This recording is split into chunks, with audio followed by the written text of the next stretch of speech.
Cuando me empecé a ver El amor a través de un prisma, pensé, bueno, este es como otro anime más romántico, con una ambientación preciosa, pero no tardé en darme cuenta de una cosa, y es que empecé a descubrir que tenía referencias literarias ocultas, empecé a ver elementos visuales propios de la historia del arte y metáforas que parecían sacadas de discursos filosóficos, entonces me di cuenta de algo. Y es que este anime está construido como un prisma cultural y como en este canal nos apasiona la literatura, el conocimiento, el arte, la ciencia, pues hoy vamos a analizar todas estas referencias ocultas que tiene el anime. Así que para comenzar haremos una pequeña introducción explicando pues por qué el nombre del anime. Seguidamente pasaremos a todo lo que son las referencias literarias, autores, libros y que de por sí les adelanto un poco de acuerdo al contexto y a la ambientación del anime. Son clásicos, así que vamos a tener del género que más nos gusta. Y seguidamente de este vamos a pasar a las referencias de arte. Así que vamos a ver los principales movimientos que se logran identificar en el anime, así como pues las diferentes obras mundialmente reconocidas que aparecen en escenas clave. Así que sin más dilaciones, pues comenzamos.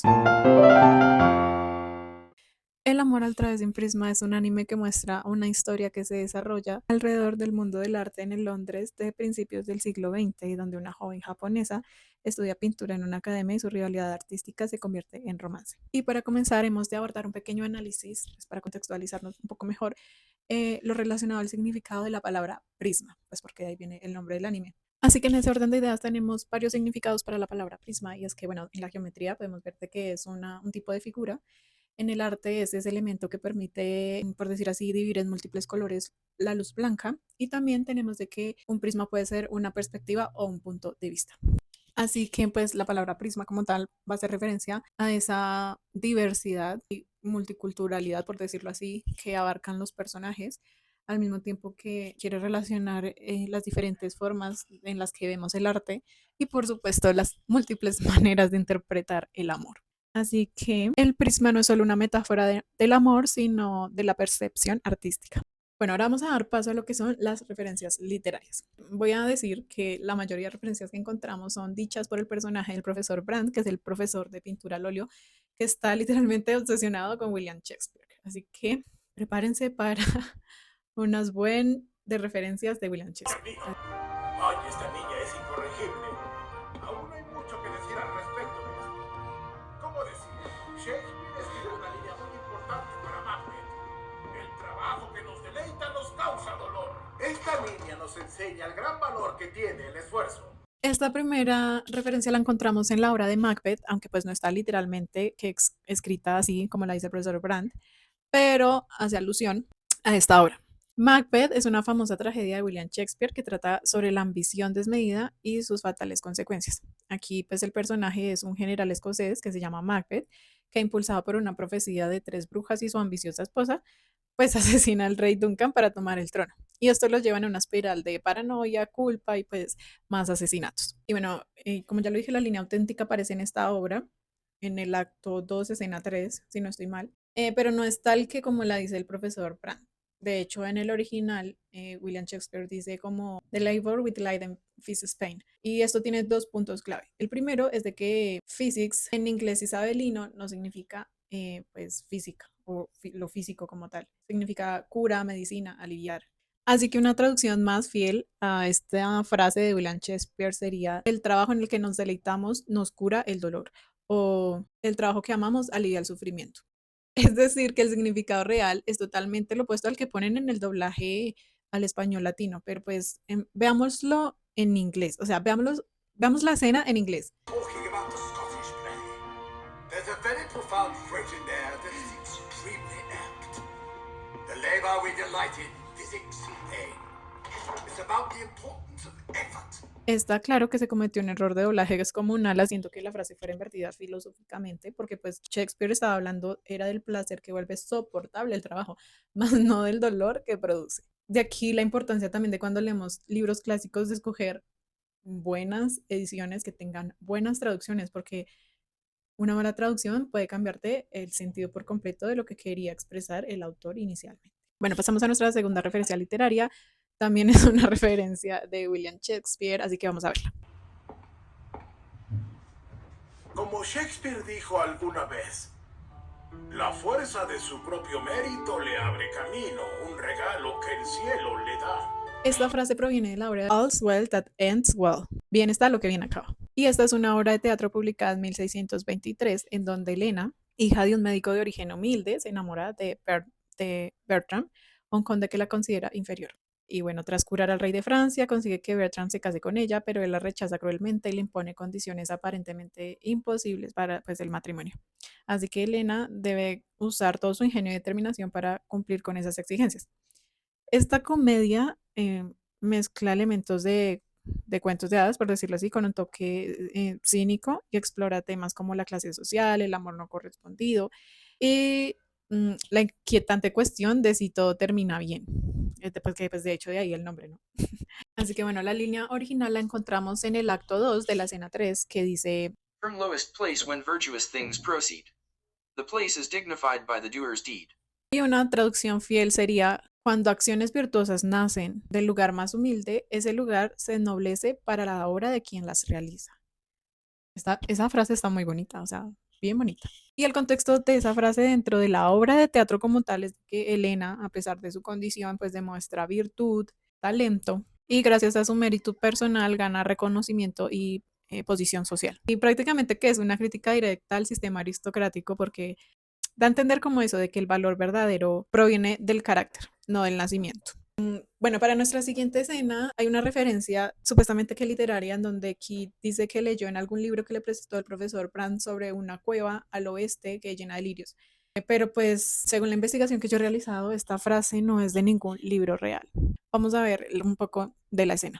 ¿De dónde sacaron esa idea extraña de una cueva repleta de lirios? Eso no lo sé. ¿Dónde lo escuchaste, Kit? Lo saqué de un libro. Si vas al oeste de la capital, podrás encontrar una cueva antigua. Sabrás que es la correcta por los lirios que crecen dentro de ella. Ellos te darán la bienvenida. ¿Cómo se llama ese libro? No recuerdo. Me lo prestó el profesor Brandt. ¿Un libro del profesor Brandt? Por favor, dime que no era una obra de Shakespeare, porque eso sería una obra de teatro, o sea que no es real. Bueno, mi conclusión y haciendo el análisis respecto de por qué incluyeron esto en el anime es de que muchas veces suelen hacerse este tipo de cosas, de que crean frases y se las atribuyen a la literatura clásica europea como para crear una atmósfera más romántica, más simbólica, pero pues en realidad eso tiene un nombre y se llama imitación deliberada del estilo clásico. Bueno, esta siguiente referencia literaria, aunque no es una cita textual, la podemos encontrar en la obra de teatro de William Shakespeare, Two Gentlemen of Verona, en el acto primero, escena 2. Y bueno, en esta obra de teatro, que fue escrita a finales del siglo XV, vamos a encontrar temas como el amor, la amistad, la traición, y sigue la historia de dos compañeros, Valentín y Proteo, que se ven envueltos en complicados enredos amorosos con dos mujeres, con Silvia y con Julia. Y la obra profundiza en esa naturaleza del amor y la lealtad y explora la facilidad con la que pueden ponerse a prueba estos valores. Entiendo su problema. Necesita un trabajo.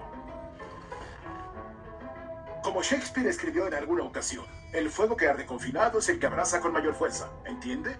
Significa que solo enfrentando la adversidad es cuando el corazón alcanza su verdadero potencial. Bien, pero no entiendo cómo Shakespeare me va a ayudar a conseguir dinero por ahora. Oh, ¿y qué es lo que voy a hacer con esto? ¡Ayúdenme o me van a echar! El verso auténtico dice así. Fire that's closest kept burns most of all. Y esta sí sería la formulación correcta en un inglés isabelino. Y el significado es que Shakespeare utiliza el fuego como un simbolismo, o más bien como una metáfora del amor y de la pasión reprimida.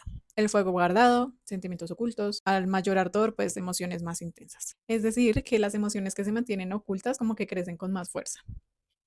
Interesante. ¿Ustedes qué piensan? Lamento mucho la demora, joven Richard. ¿Qué lo trae aquí a esta hora? Señorita Catherine, solo vine por un libro, El retrato de Dorian Gray de Oscar Wilde. ¿Le molestaría? ¿Qué quiere, joven Richard? El retrato de Dorian Gray de Oscar Wilde. Debo confesarles que cuando salió esta referencia literaria me emocioné demasiado porque El retrato de Dorian Gray es uno de mis libros favoritos, un imprescindible de la literatura universal y pienso que todos lo deberíamos leer. Si bien mejor en nuestra juventud temprana, en cualquier etapa de la vida este libro pega como un baldado de agua fría. Y bueno, el estilo de este libro es un poco de filosófico gótico, en el que se cuenta la historia pues, de un joven atractivo, apuesto, que un día ingenuamente como que desea nunca envejecer, sino que en su lugar lo haga un retrato que le ha hecho un pintor amigo. Y pues quedó sorpresa que el deseo macabramente como que se vuelve realidad y él entra como en una situación de lujuria, de corrupción moral, de pecado, y esto lo va carcomiendo hasta el punto de que al ver de que no envejecía, de que no le pasaba nada, que él seguía igual de hermoso, que siempre, pues, como que ir intensificando esa maldad y seguir actuando muy, muy, muy mal.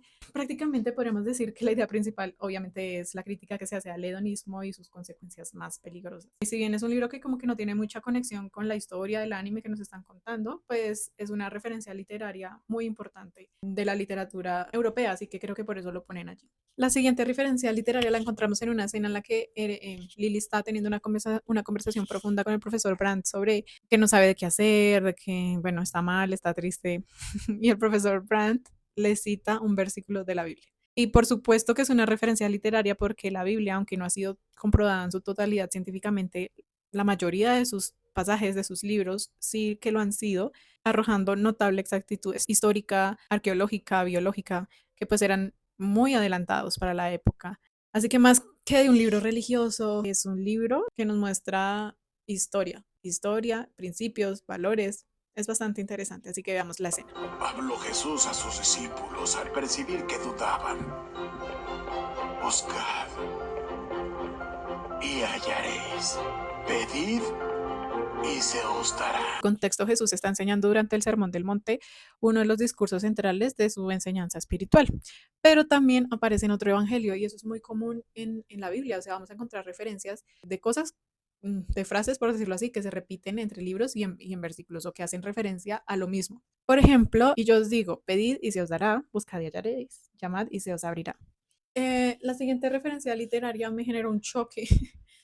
No sé por qué los doblajes hacen ciertas cosas tan bárbaras. O sea, me explico. En la siguiente referencia también el profesor Brandt está teniendo una conversación con Lily y él de la nada cita a Voltaire.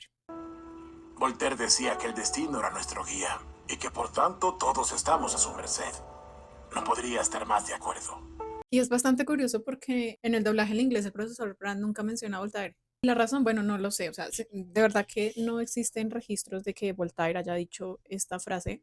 Tuve yo mi acercamiento a este autor en mi época universitaria, tuvimos que, bueno, estudiarlo un poco, pero para entenderlo, bueno, no sé, tal vez porque lo mencionaban en el doblaje latino, pues vamos a hablar un poco sobre el trabajo y el pensamiento filosófico y político de Voltaire. Primero que todo, esta frase va como en contra de su pensamiento principal, ya que pues él fue un pensador de la Ilustración que defendía aspectos claves como la razón humana, libre pensamiento y la crítica al fatalismo absoluto. Así que en esencia, él desconfiaba de que el ser humano estuviera totalmente ligado como al destino. Y su postura sobre el destino era más irónica que crítica. En obras como en Candide, por ejemplo, Voltaire ridiculiza la idea de que todo está determinado o pues de que el destino justifica el sufrimiento. Y su mensaje más famoso allí es prácticamente lo contrario a lo que dice el profesor Brandt.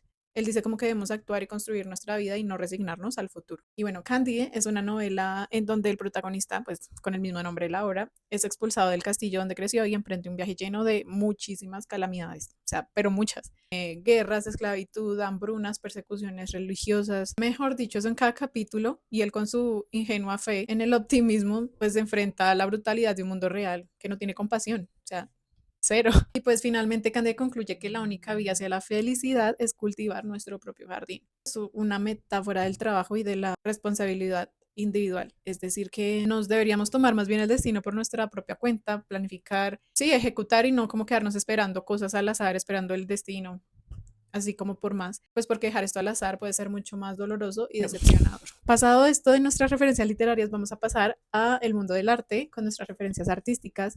Este anime está plagado por todo lado, por decirlo así, de arte, de referencias artísticas, de artistas, de movimientos artísticos, así que vamos a comenzar. Bueno, una de las principales referencias artísticas del mundo real que nos muestran en el anime es el Museo Británico y lo muestran como de las instituciones de arte más importantes de Inglaterra.